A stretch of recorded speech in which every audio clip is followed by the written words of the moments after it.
Okay, so um, if Bix's section was how to engage and make your users cry, for this, for our part of it, we really want to focus on how not to make you cry. I know that a lot of people when they start to talk, the technology part, they start to their head starts to spin and they get a little lightheaded and it can be pretty cringe inducing because the terms, can fly around fast and furious. So what I've done today is I wanted to try to break out some options for you. Payment processing can really affect your campaigns, and it really kind of affect the bottom line on your campaigns. And as much as the technology that's out there today can really kind of be exciting because it can allow you to create these really rich multimedia messages, spin up campaigns very quickly and broadcast them to an audience that just a few years ago you wouldn't even have had access to.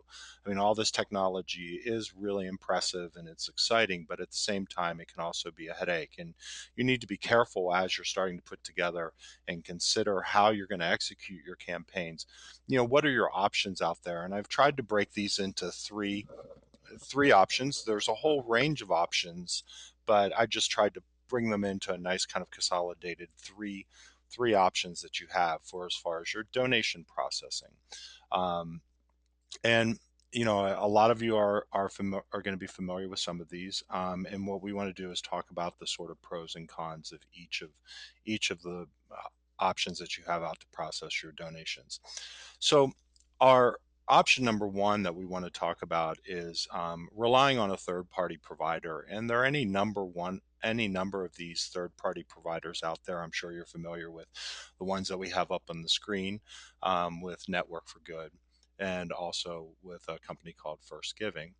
Now, these can be really useful, especially for a smaller organization, because you can get these campaigns going and you can get your donations. You can get donations coming in almost right away. They offer both these services. They offer a point and click, you know, uh, no expertise needed kind of setup where all you have to do is create your account and voila, you're ready to go with just a little bit of setup on your part. So you can get those campaigns out there immediately.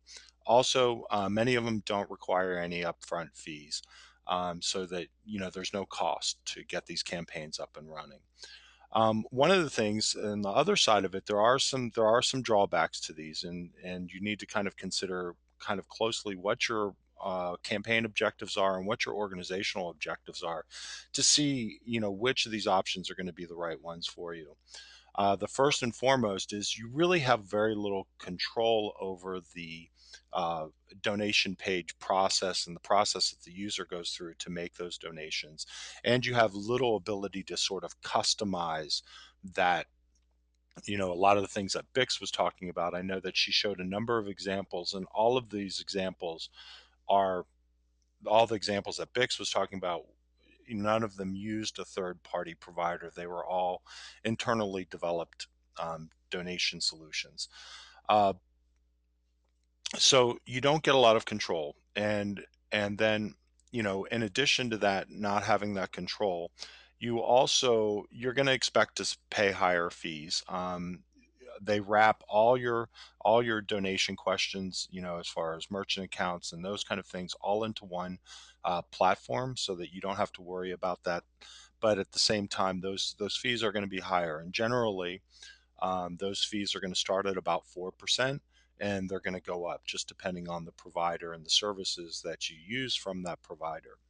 Um, and the final con on this is oftentimes, some of them are a little bit better than others, but it's not quite clear who's being promoted. I mean, of course, in your messaging, you want to put your organization, at the forefront. If you're using a third party donation page and where you're just linking out from your website onto that donation page, you're going to probably be sharing a co-branded space.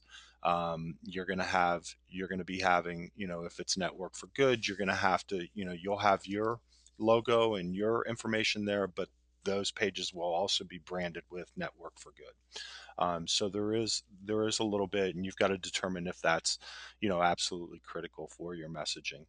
I would say by and large, these kind of providers I think are good for organizations with smaller budgets. Like you need to be able to take donations. You don't have a lot of capital to go out there and build an internal integrated solution into your website, or you're on smaller fundraising campaigns. So that so that with smaller fundraising campaigns, where you can pay a little bit more in the processing fees, which kind of offset would be offset if you had to actually develop an internal solution, which is going to be a little higher cost for you. But if you're doing a smaller fundraising campaign, you can those costs are justified, those additional costs and processing fees. So for option number two, and a lot of you are going to be real familiar because you'll see this one a lot, is PayPal. Um, PayPal's a really I feel PayPal's a really great solution most of the times because it kind of gives you it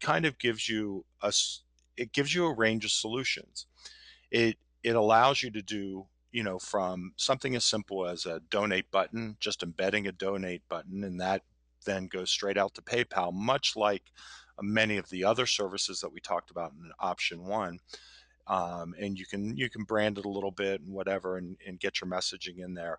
But you can do something as simple as a donate. Not necessarily, I wouldn't necessarily recommend that.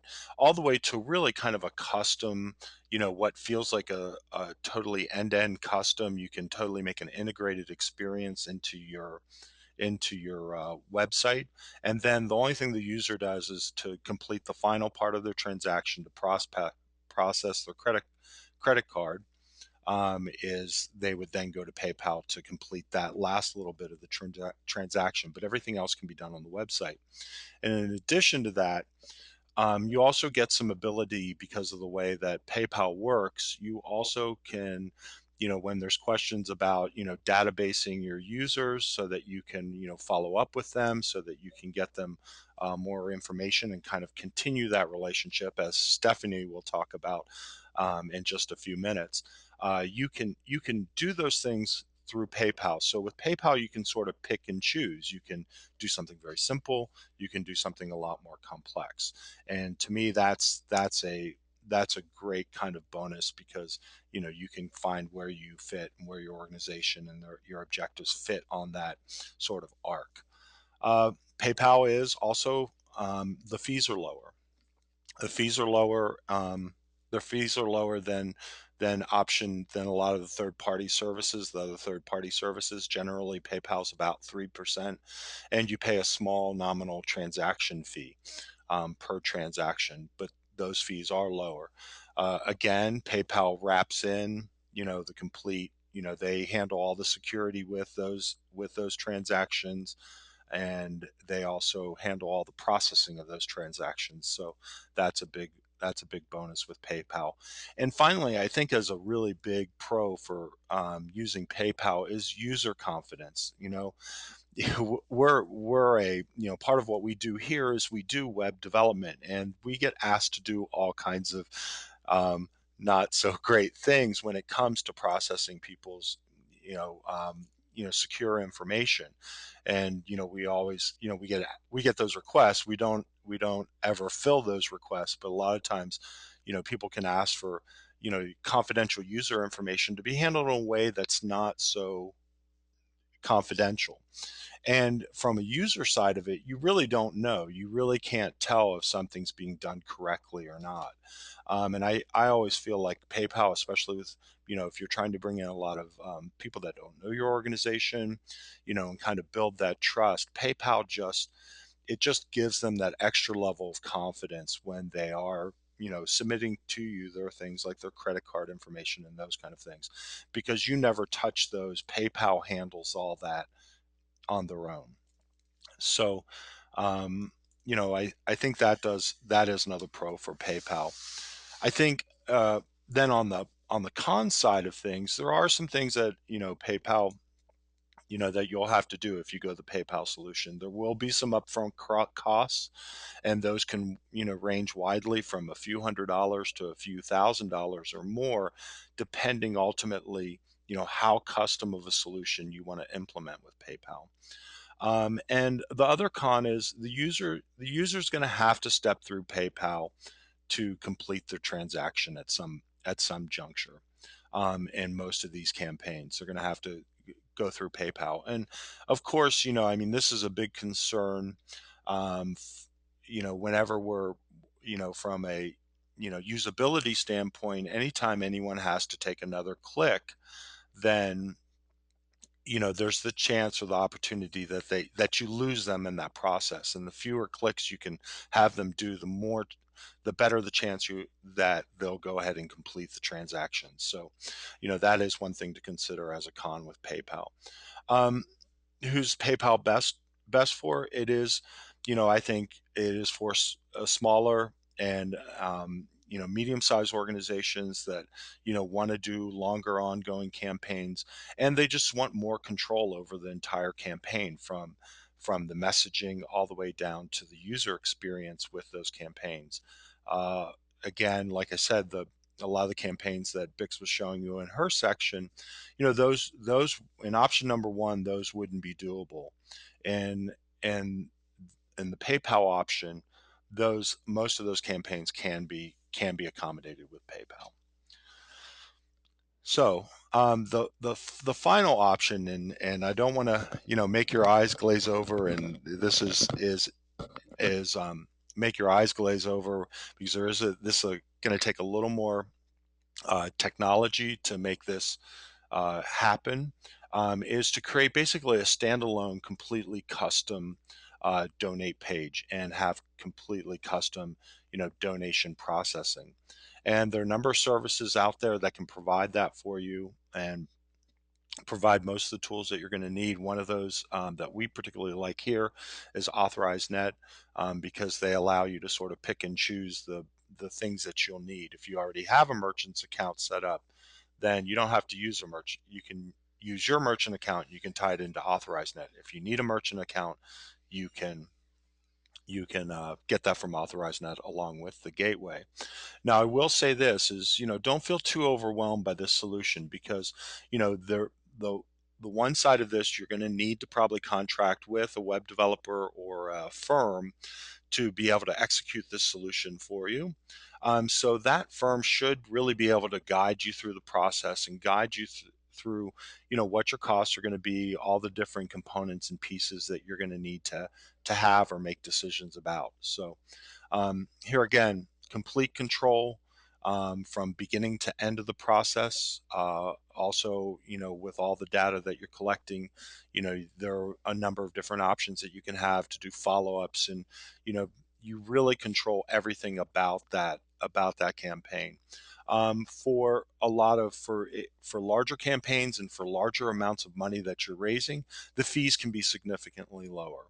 Um, than something, let's say, more so than the first option and the second option. Fees are generally lower for these campaigns. On a con side, of course, you're going to have to deal with all the sort of dizzying array of technology choices that you're going to have to make. Generally speaking, you're probably looking at larger upfront costs, in terms of, in the thousands of dollars. You also have ongoing costs, that you're going to incur every single month, whether it's for the proper security certificates. There's going to be maintenance, because all of this is custom programming, merchants account payment gateways, all those things. They do have small, albeit, you know, reoccurring charges, to be able to access those services and use those services.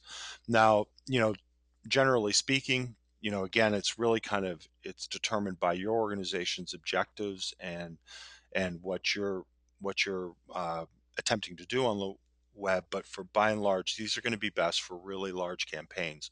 If we take a look back about, say, for instance, with Planned Parenthood, they use a totally custom solution, and that's because, they're really executing large, high dollar campaigns. And so this kind of standalone situation allows them to have complete control, and it also is more cost effective for them to do that. So that's my presentation as far as the technology side of it. Now I'm going to turn it over to Stephanie, who's going to talk to you about once you have the donations and how to continue to cultivate those relationships afterwards. Okay, Stephanie, over to you.